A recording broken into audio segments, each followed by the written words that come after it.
Hello class. Welcome back बच्चों।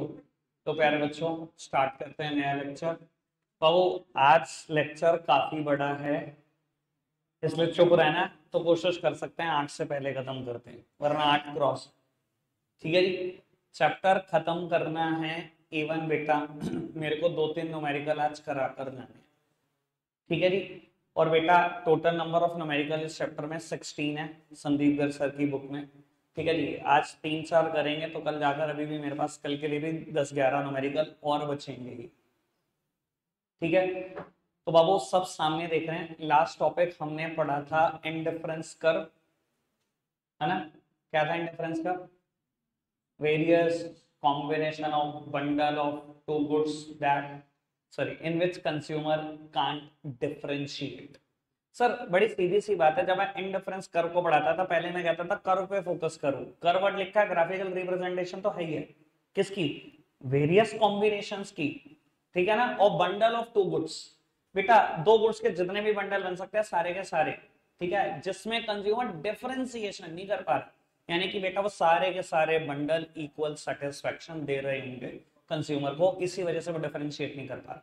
यानी कि एक सौर्य स्पर्श, एक इंडिफरेंस कर्व पर जितने भी पॉइंट होते हैं उस बाबू वो सारे के सारे बराबर सेटिस्फेक्शन देते हैं, कंज्यूमर उनमें डिफरेंशिएशन नहीं कर पाता। ठीक है बाबू। उसके बाद हमने पढ़ा था इंडिफरेंस कर्व का स्लोप ऐसा ही क्यों है, वो कॉन्वेक्स टू ओरिजिन ही क्यों है। याद होगा आपको क्यों है? Due to decreasing MRS. MRS की वजह से तो था, एमआरएस डिक्रीजिंग ऑर्डर में था, जिसकी वजह से बेटा इंडिफरेंस कर्व का स्लोप कॉन्वेक्स टू ओरिजिन था। सर आपको याद है पीपीसी कॉनकेव टू ओरिजिन था, वहां एमआरटी इंक्रीजिंग था, वहां पर एमआरटी या एमओसी बोलते थे हम इसको। ठीक है ना, वो इंक्रीजिंग था। ये कॉन्वेक्स क्यों था? क्योंकि यहाँ एमआरएस डिक्रीजिंग था। याद आ रही है सारी बात? आगे बढ़ाएं आपको। तो मैंने आज उस बात का इस्तेमाल करना है, मैं ऐसे नहीं रिवाइज कर रहा हूँ फोकट में। मैं रिवाइज इसलिए रिवाइज कर रहा हूँ, मैं इस बात का जो इस्तेमाल करूंगा। सामने देखना, बजट लाइन बात कर रहे हैं, सामने देखेंगे सब, बिल्कुल सामने। बेटा अगेन, अगर बेटा वर्ड लिखा है बजट लाइन, लाइन लिखा ही है, तो बाबू कोई ना कोई ग्राफ तो बन नहीं वाला, कहीं ना कहीं तो ग्राफिकल रिप्रेजेंटेशन है। अगर बेटा मुझसे बजट डिफाइन करा रहा होता तो शायद बात बिल्कुल अलग होती। बजट लाइन की बात कर रहा तो ग्राफिकल रिप्रेजेंटेशन है ही है बाबू। कहते हैं बजट लाइन क्या है? ग्राफिकल रिप्रेजेंटेशन है।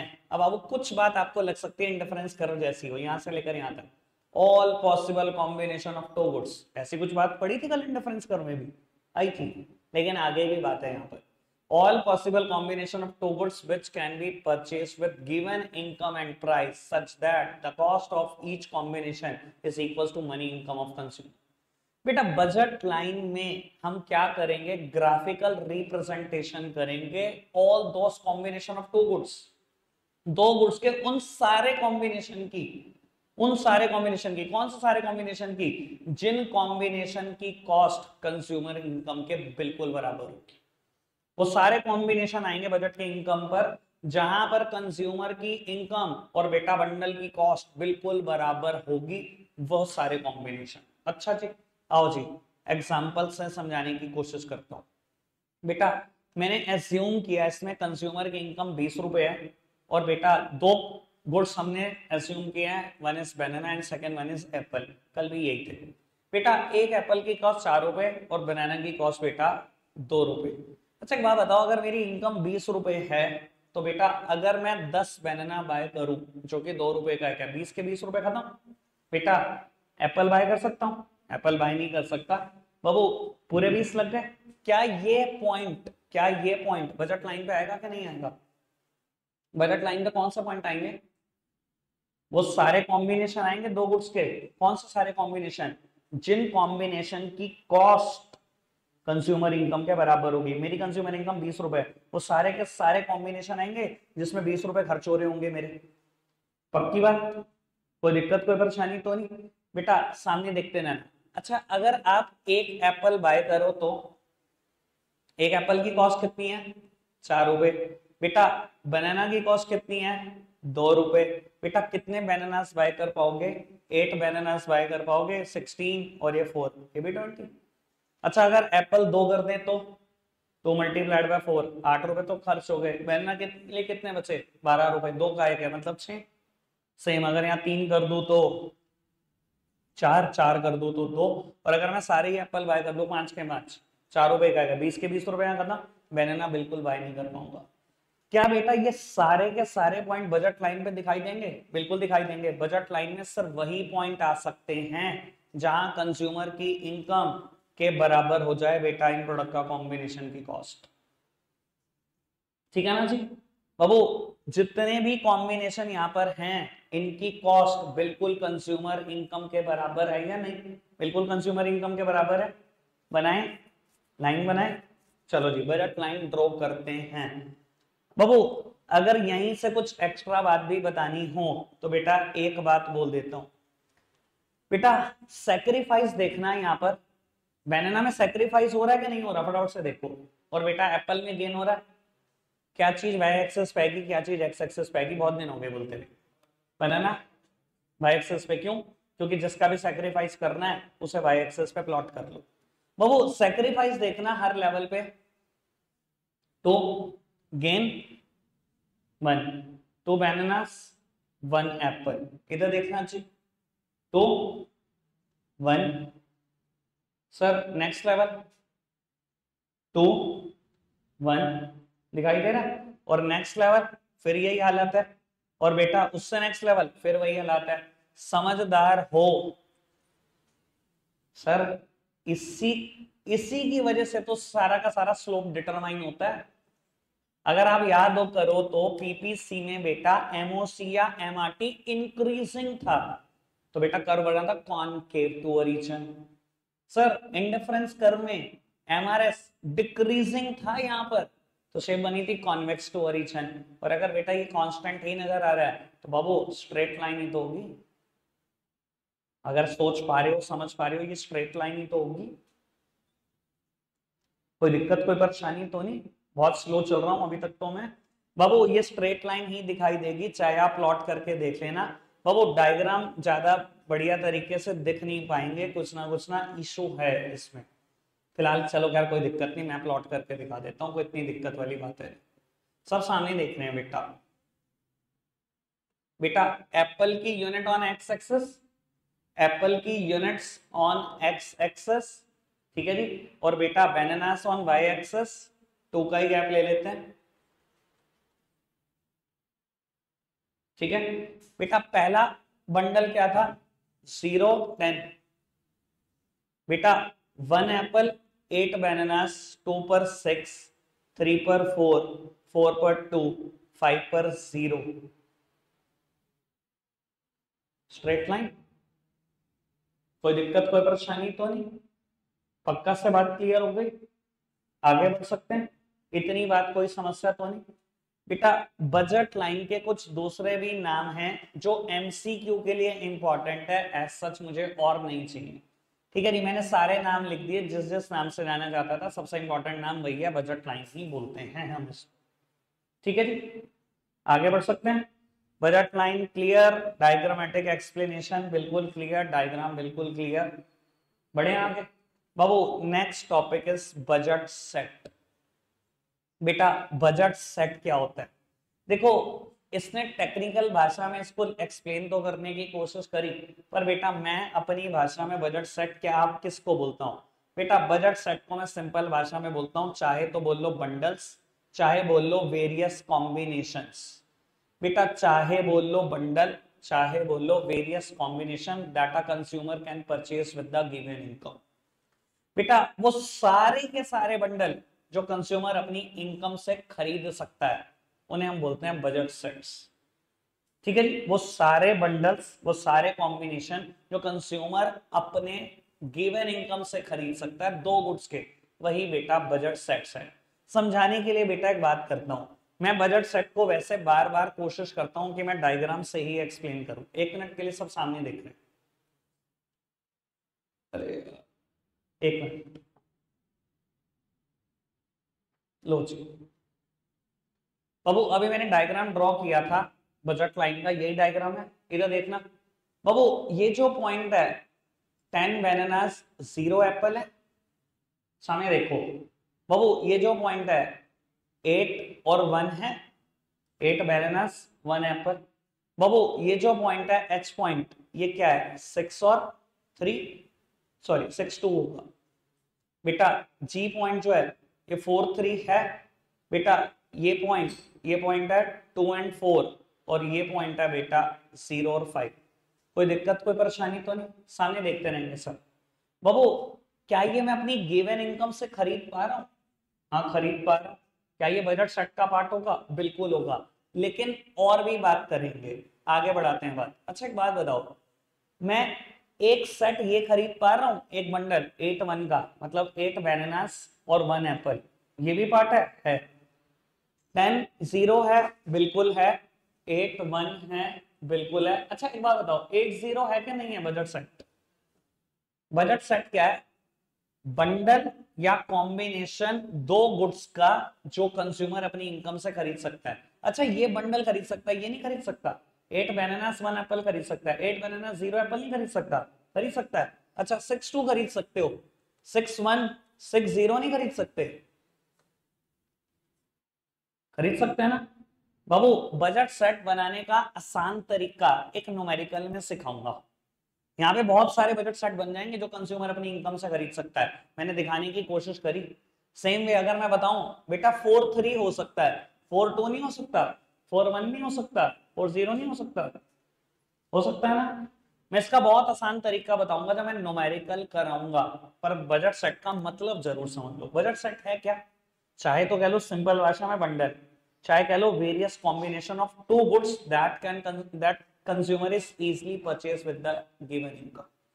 बेटा वो सारे के सारे बंडल्स, वो सारे के सारे कॉम्बिनेशन दो गुड्स के जो कंज्यूमर अपनी इनकम से इजीली बाय कर सकता है, उसको हम बोलते हैं बजट सेट्स। कोई दिक्कत कोई परेशानी तो नहीं? बढ़ सकते हैं आगे?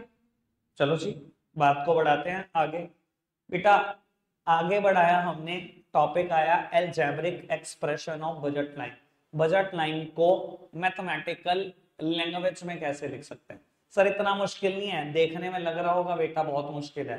बाबू ये बहुत सिंपल बात है, मैं बाबू यहीं से बता देता हूं आपको, मेरी तरफ देखना बेटा। अलजेब्रिकली हम इसको ऐसे लिखते हैं, P A multiplied by Q A plus P B multiplied by Q B. मतलब बेटा price of commodity 1 multiplied by quantity of commodity 1, ऐसे ही price of commodity 2 multiplied by quantity of commodity 2। और यहां पर मैंने यही किया था, मनी स्पेंट, एम का मतलब कुछ और नहीं, मनी स्पेंट है बेटा। प्राइस ऑफ कॉमोडिटी 1, बेटा 1 कॉमोडिटी है बनाना, उसका प्राइस कितना था? 2 रुपए। कितनी कितनी हमने बेटा क्वांटिटी बाय करी उसकी? 10। प्राइस कितना था बेटा एप्पल का? 4 रुपए। बाबू कितनी क्वांटिटी बाय करी? 0। और बेटा आ गया money spent 20 plus 0, that simply means 20। यानी कि बेटा अगर बजट लाइन की अलजेब्रिक इक्वेशन बनानी है तो कोई मुश्किल थोड़ी है। एक कमोडिटी का प्राइस उसकी क्वांटिटी परचेज प्लस दूसरी कमोडिटी का प्राइस मल्टीप्लाइड बाय उसकी क्वांटिटी परचेज। इतनी सिंपल है बेटा अलजेब्रिक इक्वेशन, सिंपल। बढ़ सकते हैं आगे, इजी वन। चलो जी बेटा बात को बढ़ाते हैं आगे। अलजेब्रिक इक्वेशन बी डन, उसके बाद बेटा आती हैं properties of budget line. 1 minute लगाएंगे बेटा। बजट लाइन की प्रॉपर्टी मैंने इंडिफरेंस की भी कराई है, मैंने पीपीसी की भी कराई है, तो बेटा मुझे पता है बहुत आसान है। एक बात बताओ, बनाना की क्वांटिटी गिरती चली जा रही है और बेटा एप्पल की क्वांटिटी बढ़ती चली जा रही है, बोल दो अब तो। There exist a inverse relationship. कैसा होगी budget line? Downward sloping from left to the right. अगर दो चीजों में इनवर्स रिलेशनशिप होती है तो बेटा डाउनवर्ड स्लोपिंग या नेगेटिवली स्लोप्ड कर्व बनता है from left to the right. और आपने देखा भी है बजट लाइन कैसे बन रही है, नेगेटिवली स्लोप्ड बन रही है।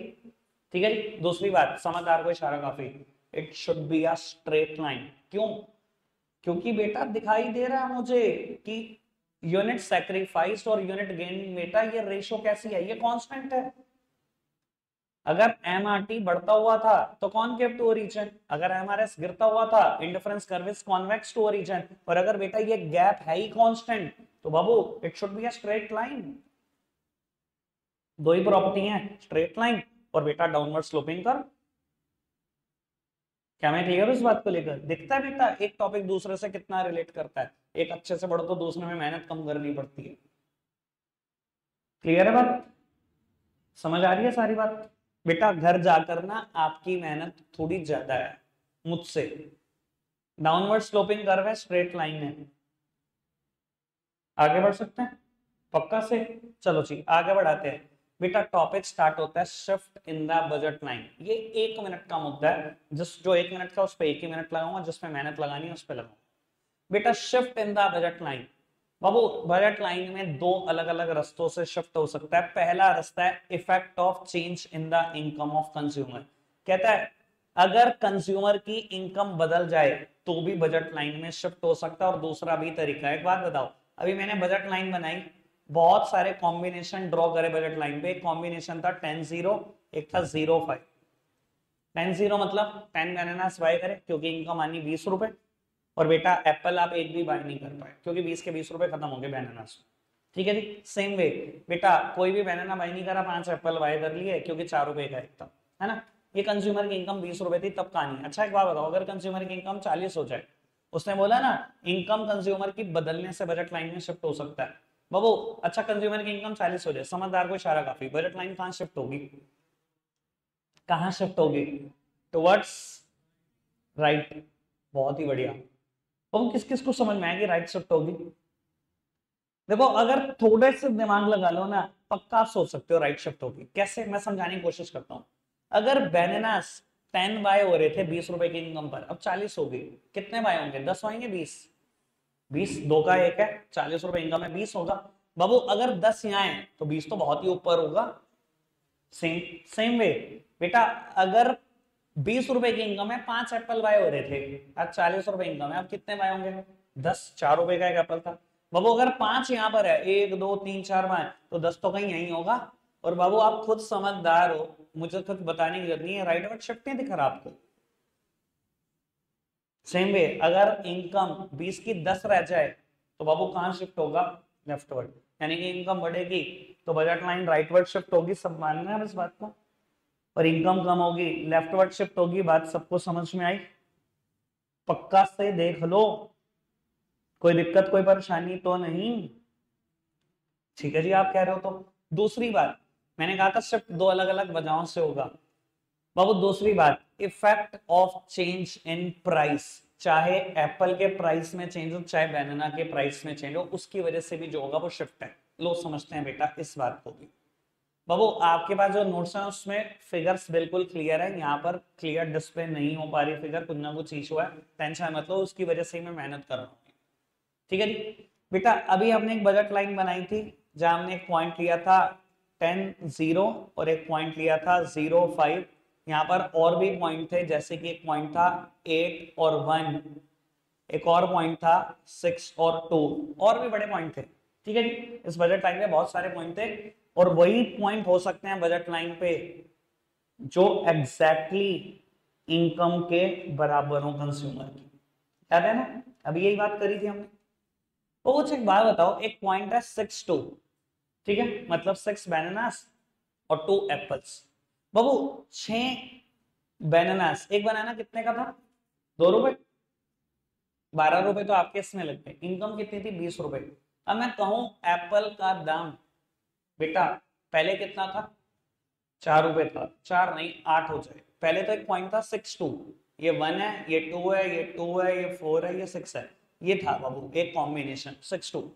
अब बेटा मैं कहूं एप्पल का दाम क्या हो जाए बेटा बाबू, बढ़कर 8 हो जाए, क्या होगा बेटा बजट लाइन में? क्या होगा आप बताओ? सर पूरी लेफ्टवर्ड शिफ्ट नहीं होगी, ठीक है जी, ऐसे नहीं लेफ्टवर्ड शिफ्ट हो जाएगी बेटा। वाई एक्सिस पे कोई फर्क नहीं पड़ेगा, फर्क किस पे पड़ेगा? सिर्फ एक्स एक्स की कॉमोडिटी पर। अब मैं 2 एप्पल नहीं बाय कर पाऊंगा, अब मैं एप्पल कितने बाय कर पाऊंगा? एक ही कर पाऊंगा। बनानास तो पूरे 6 बनाना 2 रुपए का है, 12 रुपए। एप्पल 8 रुपए का हो गया, एक ही तो बाय कर पाऊंगा। सेम वे अगर आप इस बात को ऐसे सोचो बेटा, एप्पल भी 2 रुपए का रह गया तो बनाना 6 बाय कर रहा था 2 रुपए के बाद, 20 इनकम है बाबू। अब एप्पल का दाम भी 2 रह गया, कितने बाय कर पाऊंगा? 4 बाय कर पाऊंगा क्या? नहीं, 4 बाय कर पाऊंगा, है ना बाबू। जब 4 बाय कर पाऊंगा तो ये पॉइंट आपको नहीं लगता ये कुछ ऐसे शिफ्ट होगा, यहां लगभग कहीं 4 आएगा। समझ में आ रही बात? यानी कि बेटा अगर एक्स एक्सिस की कमोडिटी का प्राइस बदला, मैंने एक्स एक्सिस पे एप्पल लिया हुआ है, अगर इसका प्राइस बदला, अगर इसका प्राइस कम हुआ तो एक्स एक्सिस पे लेफ्टवर्ड शिफ्ट होगा। अगर इसका प्राइस बेटा सॉरी इसका प्राइस कम हुआ तो बेटा एक्स एक्सिस पे राइटवर्ड शिफ्ट होगा। और अगर बेटा इसका प्राइस बढ़ा 8 रुपए हो गया तो ये लेफ्टवर्ड शिफ्ट हो जाएगा। कोई दिक्कत, कोई परेशानी? सेम वे बेटा सेम बात बनाना के लिए भी है। कोई पॉइंट है बेटा, बनाना का प्राइस, अभी एक पॉइंट ले रखा है हमने यहाँ पर 10-0। अब मैं कहूं बेटा बनाना 2 का नहीं मिल रहा, 4 का मिल रहा है। भाई अगर बनाना 4 का मिलेगा कितने बाय कर पाओगे? 20 रुपए तो इनकम है, 5 ही तो बाय कर पाओगे। तो बेटा आपको नहीं लगता ये वाई एक्सिस पे लेफ्टवर्ड शिफ्ट हो जाएगा अगर प्राइस बढ़ा? और मैं कहूं 2 का नहीं 1 का मिल रहा है तो 20 नहीं बाय कर पाऊंगा। आपको नहीं लगता अगर प्राइस कम हुआ तो बेटा वाई एक्सिस पे राइटवर्ड शिफ्ट कर जाएगा? कोई दिक्कत, कोई परेशानी तो नहीं? बात अच्छे से क्लियर हो गई? बढ़ सकते हैं आगे, ठीक है जी। यानी कि शिफ्ट 2 अलग अलग वजहों से हो सकता है, इनकम बढ़े या इनकम कम हो, यानी कि इफेक्ट इनकम में हो या इफेक्ट प्राइस में। ठीक है, चलो जी बाबू आगे बढ़ाते हैं बात को। आपके नोट्स में बिल्कुल ठीक होगा, फिलहाल यहां पर विजिबिलिटी में थोड़ी सी प्रॉब्लम है और कुछ नहीं। बाबू इंडिफरेंस कर्व का स्लोप कौन डिटरमाइन करता है? इधर देखना, पीपीसी का स्लोप कौन डिटरमाइन करता था? ऐसा भाई सामने देखो, बस अब आखिरी 5-7 मिनट है बस, और ज्यादा नहीं। हाँ जी बेटा, पीपीसी का स्लोप कौन डिटरमाइन करता था? एमआरटी। एमआरटी इंक्रीजिंग था तो PPC concave to origin. Indifference curve का स्लोप एमआरएस, एमआरएस डिक्रीजिंग था तो वो convex to origin. Sir budget line का स्लोप कौन डिटरमाइन करता है? सुनना आराम से, स्लोप ऑफ बजट लाइन। पहले तो यही सोचो बेटा स्लोप निकालते कैसे, ज्यादा परेशान होने की जरूरत नहीं है बाबू। स्लोप निकालने का एक ही तरीका है, अभी हम बड़े दिनों से निकाल रहे हैं बेटा, unit sacrifice upon unit gain. हम ऐसे निकालते हैं, बल्कि बेटा हम तो नोट्स में भी लिख देते थे, delta unit sacrificed upon delta unit gain, ऐसे ही निकालते हैं स्लोप, है ना। हमेशा ऐसे निकालते आ रहे हैं, एमओसी देख लो, एमआरटी देख लो और बेटा एमआरएस देख लो, हमेशा ऐसे ही निकाले ना। कोई दिक्कत, कोई परेशानी तो नहीं? एक बात हमेशा ध्यान रख लेना बेटा, ये बात मैं न्यूमेरिकल के एंगल से बोल रहा हूँ। सर कोई कहे या ना कहे, हमेशा स्लोप नेगेटिव होता है। क्वेश्चन कहे ना कहे, हमेशा नेगेटिव ही होता है स्लोप। क्यों यार? पता क्लियरली चल रहा है, देखो मैंने ऊपर नोमरेटर में क्या लिया, यूनिट सैक्रिफाइस्ड।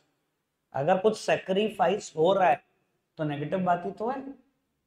या जिन बच्चों को लगता है नहीं जी हमें तो मैथमेटिकल समझाओ इस चीज को, या तो आपने थ्योरेटिकली बोल दिया कि सैक्रिफाइस हो रहा है तो माइनस में, अच्छा जी लाओ मैं समझाने की कोशिश करता हूँ। मैथमेटिकली देख लो बेटा क्या होता है स्लोप का।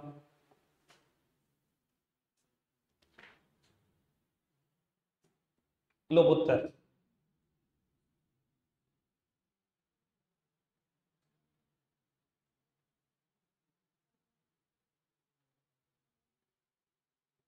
इधर देखना उत्तर। मैंने भी बोला बजट लाइन का स्लोप कैसा होता है बेटा, unit sacrifice upon unit gain, है ना। एक बात बताना, जब मैं कहूं आपने एप्पल की कितनी यूनिट गेन करी, कितनी यूनिट गेन करी यहां से आने में, फटाफट से बताओ कितनी यूनिट गेन करी? एक, कैसे निकाला? 10 माइनस 10, यही करा ना, है ना। ठीक है जी बाबू, कितना सेक्रीफाइस करा? 2। बोलने के लिए तो 2, कैसे निकालोगे सेक्रीफाइस? 8 माइनस 10। 8 माइनस 10 क्या होता है बेटा? -2 ही होता है। बोलने के लिए आप बोल देते हो सेक्रीफाइस 2 का हुआ, क्योंकि सेक्रीफाइस अपने आप में नेगेटिव टर्म है, इसलिए हम बोल देते हैं 2 का सेक्रीफाइस हुआ। समझ में आई बात? मैथमेटिकली भी बता दी ना मैंने कि माइनस आएगा ही आएगा, कोई रोक ही नहीं सकता माइनस आने से। ध्यान रख लेना, न्यूमेरिकल के लिए सबसे इंपॉर्टेंट बात बता रहा हूं, आप फॉर्मूला जरूर यही लिखोगे, स्लोप ऑफ बजट लाइन किसके बराबर होता है बेटा, स्लोप ऑफ बजट लाइन किसके बराबर होता है, unit sacrifice upon unit gain. पर बेटा ध्यान रख लेना, माइनस लगना ही लगना है, स्लोप पॉजिटिव हो नहीं सकता, क्योंकि यूनिट सेक्रीफाइस होने का मतलब ही माइनस है। और ये बात मैंने मैथमेटिकली भी बताने की कोशिश करी। आपने यूनिट गेन कैसे निकाला, 1 माइनस 0 इट इज 1। सेक्रीफाइस कैसे निकाला, 8 minus 10 it is -2, it is not 2। आया ना माइनस से स्लोप। पक्का से बात क्लियर हुई कि नहीं हुई, फटाफट से बताओ, पक्का पहुंचाऊं वहीं पर जहां था बेटा, इसको यहीं पर रहने देते हैं, वहां भी पहुंच जाते हैं जहां थे बेटा। कुछ लोग क्या करते हैं बेटा, ऐसे नहीं निकालते स्लोप ऑफ बजट लाइन, उनके पास एक और भी तरीका है बजट लाइन का स्लोप निकालने का। वो लोग कैसे निकालते हैं बेटा, वो एक और फॉर्मूला लगाते हैं, P X upon P Y. यार ये क्या मतलब बेटा, वो क्या कर रहे हैं, प्राइस ले रहे हैं किसका, जो एक्स एक्सेस पे कमोडिटी है उसका, और प्राइस ले रहे हैं उस कमोडिटी का जो वाई एक्सेस पे। देखो आंसर रिमेन्स द सेम। अभी मैंने निकाला स्लोप, यही तो आया था, यही तो आया था स्लोप, और कुछ थोड़ी आया था, यही आया था ना, इससे भी वही आएगा। प्राइस जो एक्स एक्सेस पे कमोडिटी है उसका, बाबू एप्पल का प्राइस, एप्पल ही लिया था ना एक्स एक्सेस पे, क्या आया 4। बेटा वाई एक्सेस पे मैंने ना, क्या आया प्राइस, क्या आया स्लोप, वो तो नेगेटिव ही लेना है, तो फर्क पड़ा। तो चाहे हम स्लोप ऐसे निकाल लें, चाहे न्यूमेरिकल के लिए बोल रहा हूं ऐसे निकाल लें, कोई फर्क नहीं पड़ने वाला। समझ आई बात, दोनों बातें अच्छे से क्लियर हो गई। बाबू स्लोप ऑफ बजट लाइन भी बोलते हैं, एमआरई भी बोलते हैं, प्राइस रेशो भी बोलते हैं, तीन अलग अलग नाम से जानते हैं, slope of budget line, MRE, और बेटा तीसरी बात है प्राइस रेशो। लो जी एक बार दिखा देता हूं, आपके नोट्स में है सारी चीजें।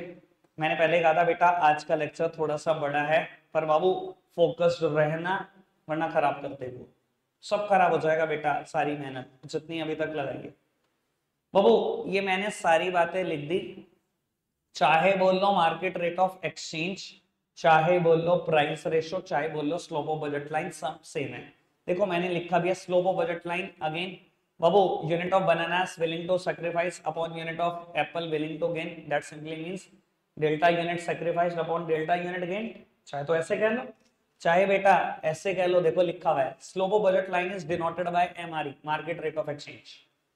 इंडिफरेंस कर्व का स्लोप बताता था एमआरएस, बजट लाइन का स्लोप बताता है एमआरई, पीपीएससी का स्लोप बताता था एमआरटी, बस नाम ही अलग अलग हो गए, एमआरटी, एमआरएस, एमआरई, काम सबका एक है, फॉर्मूला सबका एक है, unit sacrificed upon unit gained ही है सबका फॉर्मूला।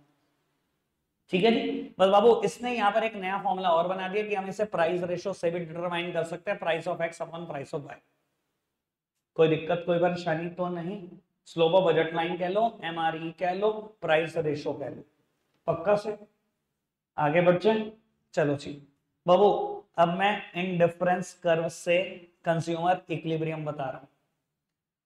अब आपको लगेगा यार इंडिफरेंस कर्व बता तो दिया, कौन से इक्विलिब्रियम की बात चल रही है। अच्छा इंडिफरेंस कर्व से कभी मैंने इक्विलिब्रियम भी पढ़ा है आपको, मैंने तो इंडिफरेंस कर्व में ये बताया कि एक इंडिफरेंस कर्व पे जितने भी पॉइंट होते हैं सब बराबर सेटिस्फेक्शन देते हैं, ये भी बताया कहां मैक्सिमम सेटिस्फेक्शन मिलेगा। सिंगल कमोडिटी के केस में बताया MUX is equals to PX, double commodity के केस में बताया सर इंडिफरेंस कर्व में भी बताया कभी नहीं, ये भी बता दिया कि higher indifference curve higher satisfaction देता है, नेक्स्ट लास्ट लेक्चर में बात करी थी, higher indifference curve higher satisfaction देता है, और एक इंडिफरेंस कर्व पे जितने भी पॉइंट होते हैं सब बराबर सेटिस्फेक्शन देते हैं। कभी ये बताया कि यहां से कब मैक्सिमम सेटिस्फेक्शन अचीव होगा, कभी नहीं बताया। आज बेटा इक्विलिब्रियम की बात कर रहे हैं, सिर्फ 1 मिनट की बात है बाबू, और मेरा आज का लेक्चर खत्म होने जा रहा है बाबू।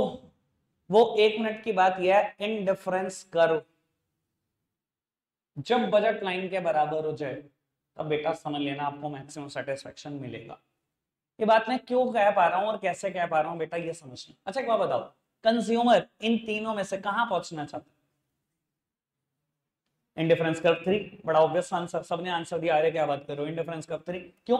जितना हायर इंडिफरेंस कर्व होगा उतना ज्यादा सेटिस्फेक्शन होगा, ये बात हम कल पढ़ चुके हैं। पर बेटा आपको नहीं लगता कि बजट का भी तो कांस्टेंट है, बजट का भी तो कांस्टेंट है।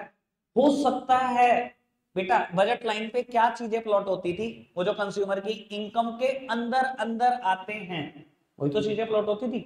मेरी इनकम 20 रुपए थे, 20 रुपए वाले तो सारे कॉम्बिनेशन आए थे यहाँ। बेटा हो सकता है आपकी इनकम ऐसे ही हो, आपकी इनकम 100 रुपए हो और इस कॉम्बिनेशन को बाय करने के लिए 150 रुपए चाहिए। देखो पहुंचना यहाँ चाहते हैं सारे, मैं मना नहीं कर रहा हूं, पर बेटा बजट का कोई कॉन्स्टेंट नहीं है। इनकम है आपकी 150 रुपए लायक नहीं है ना, इनकम 100 रुपए है तो 100 तक ही तो पहुंच सकते हो।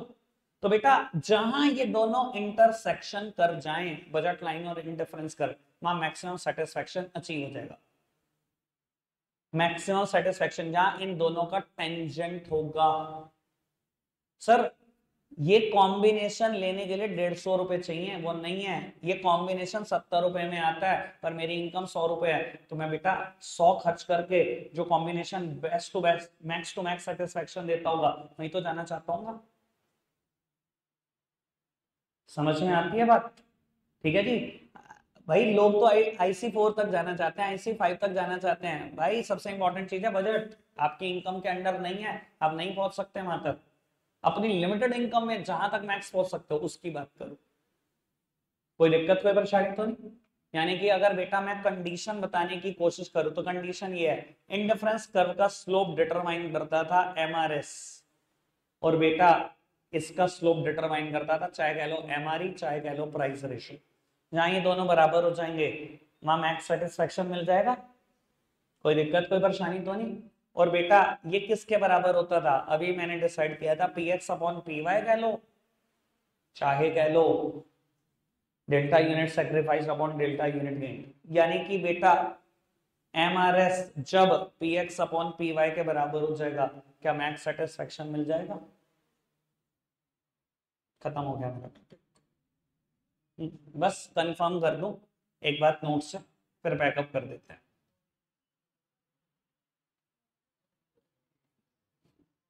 क्या बताऊं, हाथ जोड़ रहे, एक काम कर लेना, आज मेरी 6 वीडियो देख लेना। पहला बैच था 45 मिनट का होता है, आज बैच मैंने 47 मिनट पढ़ा है। दूसरा बैच 45 मिनट का होता है, 40 मिनट की रिकॉर्डिंग हुई होगी। मतलब भाई पढ़ा तो पूरा टाइम रहे पर इतनी देर की रिकॉर्डिंग हो रही है, इसका मतलब इतनी देर कॉन्टिन्यूस बोल रहे हैं। ठीक है जी। तीसरा बैच 1 घंटे का था, ऐसा हुआ होगा 50-55 मिनट की रिकॉर्डिंग। चौथा बैच अकाउंट्स का, वो भी ठीक ठाक था। BST का तो आपने खैर देख ही लिया, और अब ये भी देख लो। 6 बैच हो गए हैं मुझे लगातार इतना इतना बोलते हुए। तुम हाथ जोड़ रहे हो, मुझसे जुड़वा लो हाथ, गला मेरा हाथ जोड़ रहा है अंदर से जरूर। बेटा एक काम करना, इस लाइन से, सर देखो अब 2 मिनट की बात है, जहां इतनी पेशेंस दिखा दी 2 मिनट और दिखाओ। इस लाइन से लेकर यहां तक पढ़ना प्लीज यार। सर मेरे पास ना यार इस चीज की फुर्सत नहीं होती, मैं तुम्हें कहूँ। अब मैं बताऊं कल पता क्या होगा, कल नंबर नहीं आएंगे, आप 4 उंगली मेरी तरफ उठा दोगे यार, नंबर नहीं। बाबू यहां से लेकर यहां तक पढ़ना।